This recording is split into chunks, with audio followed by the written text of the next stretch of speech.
আসসালামু আলাইকুম ওরহমতুল্লাহি ওবরকাতু। তো কেমন আছেন আপনারা? আশা করছি আল্লাহর রহমতে ও দোয়ায় খুবই ভালো আছেন। তো বন্ধুরা, আবারও আমরা চলে আসলাম সেই নুরানি কায়দার ক্লাসে। তো এটা 10 নম্বর পার্ট। আশা করছি 9 নম্বর পার্টে তাকসি নাম্বার 14তে র সাকিন এবং র মুসাদ্দাদের কায়দাগুলি ও তাকসি নাম্বার 15তে হরফে কমারি এবং হরফে শামসির কায়দাগুলি খুবই ভালোভাবে বুঝে গেছেন।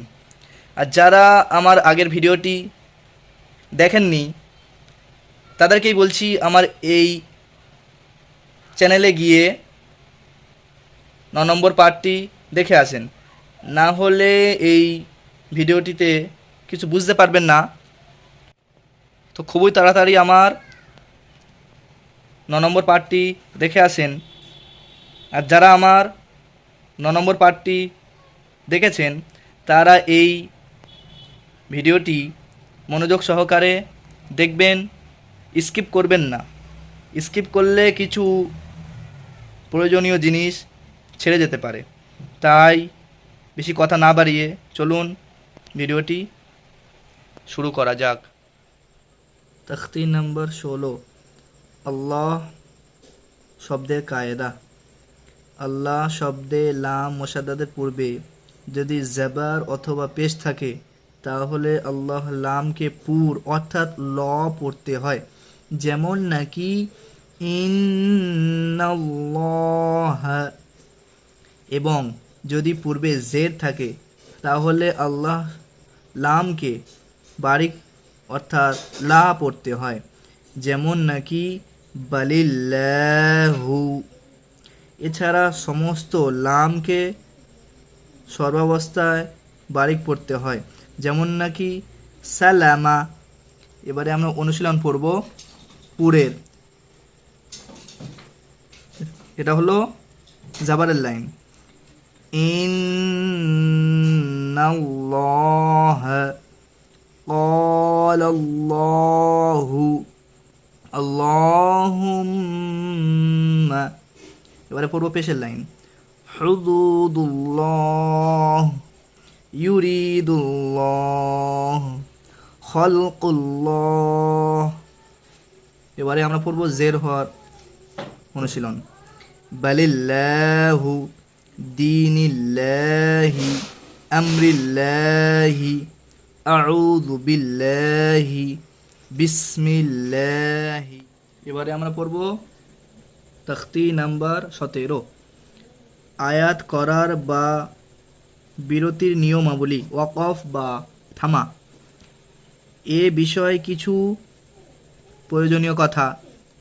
1 নম্বর, এমন গোল চিত্রকে আয়াত বলে।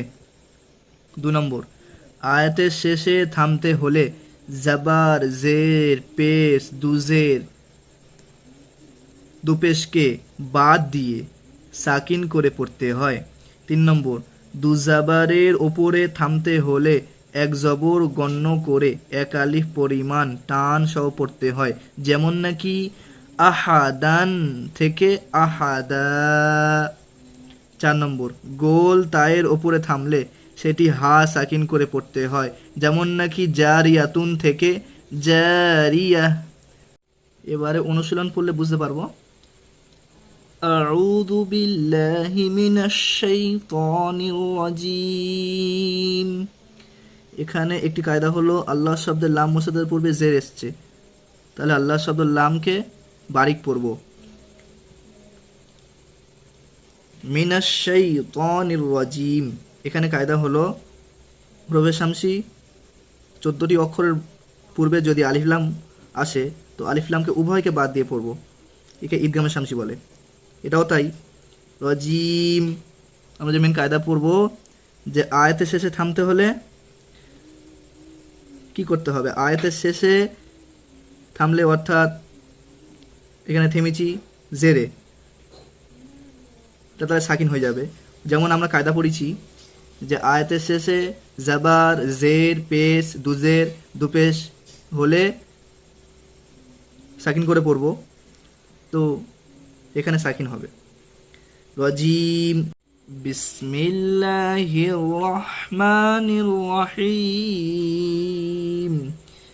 এখানে কায়দা হলো আল্লাহ শব্দের লাম মুশাদ্দাদের পূর্বে জের এসছে, তাহলে আল্লাহর লামকে বারিক পড়ব। আর রহমান, এটা হলো ঈদগামে শামসি। নির রহিম, এটাও ঈদগামে শামসি। এবারে আমরা পড়ব যে আয়াতের শেষে কি এসছে, এখানে জের এসছে, তাহলে আমরা কায়দা পড়েছিলাম যে আয়াতের শেষে জাবার জের পেশ, দু পেশকে বাদ দিয়ে সাকিন করে পড়বো। তো এখানে জের এসছে, এখানেও সাকিন হবে। বিসমিল্লাহির রহমানির রহিম, আলহামদুলিল্লাহি রাব্বিল আলামিন। এখানে আল্লাহ শব্দের লাম মুশাদ্দাদের পূর্বে জের এসছে, তাহলে আল্লাহ লামকে বারিক পড়ব। প্রথমে হলো ইজহারে কমারি, রব্বিল, এটাও ইজহারে কমারি। আলামিন, আয়াতের শেষে জাবার এসছে, সেই একই কায়দা, সাকিন করে পড়তে হয়। ইয়্যাকা না'বুদু ওয়া ইয়্যাকা নাস্তাঈন, এটাও সেম কায়দা।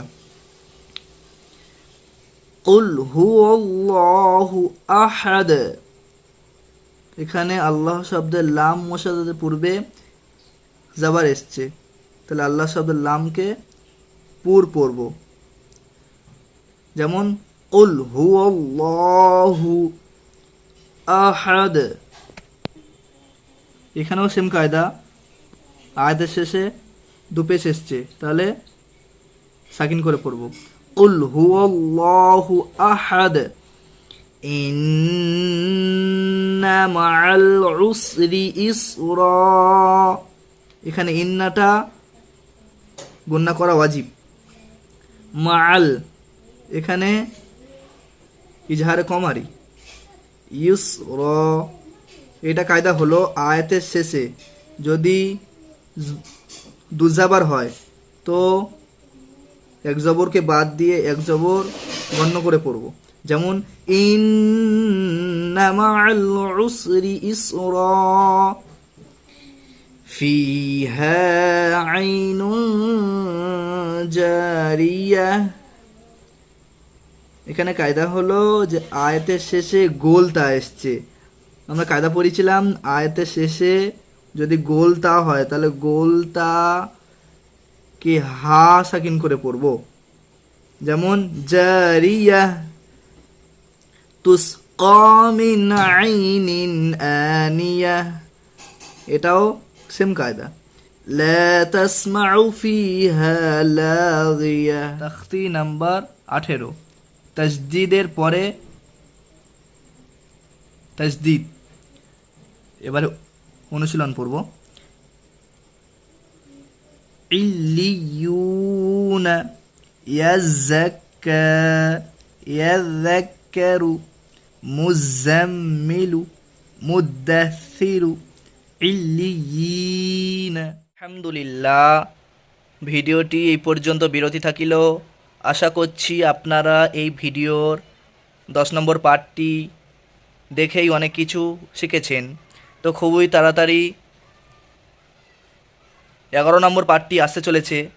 আর হ্যাঁ, যারা এখনও পর্যন্ত ভিডিওটিতে লাইক এবং চ্যানেলটিকে সাবস্ক্রাইব করেননি তারা খুবই তাড়াতাড়ি লাইক এবং সাবস্ক্রাইব করে দেন, যাতে 11 নম্বর পার্টটি ছাড়ার পরেই সবচেয়ে প্রথমে আপনার কাছেই পৌঁছে যায়। এই ভিডিওর নেক্সট পার্ট আসবে ইনশাল্লাহ। দেখা হচ্ছে পরের পার্টে। আর হ্যাঁ, ভিডিওটি আপনাদের কাছে কেমন লেগেছে কমেন্টে বলে যাবেন।